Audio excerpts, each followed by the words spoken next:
60秒立法會選舉教室。喂，你知唔知立法會選舉就嚟開始啦？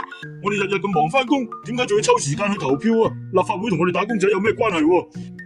關係就大啦！你知唔知立法會係我哋香港嘅大管家之一嚟噶？大管家，佢哋管啲咩噶？佢哋有幾個重要職責：第一，制定同修改法律；你返工嘅勞工權益；我哋搭車過海嘅交通條例，好多都關佢哋事嘅。咁錢呢？問得好。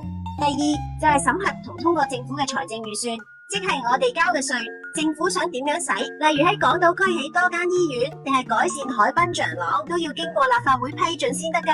哇，咁即係幫我哋睇住荷包噶？冇錯。第三，佢哋要監察政府嘅工作，議員可以向政府提問，確保政府做嘢符合我哋市民嘅利益。明白晒，即係我哋嘅生活大小事，其實都同立法會嘅決定有關。所以投票選出代表你聲音嘅人，就係為咗我哋香港嘅未來。12月7日，我哋一齊投票啦！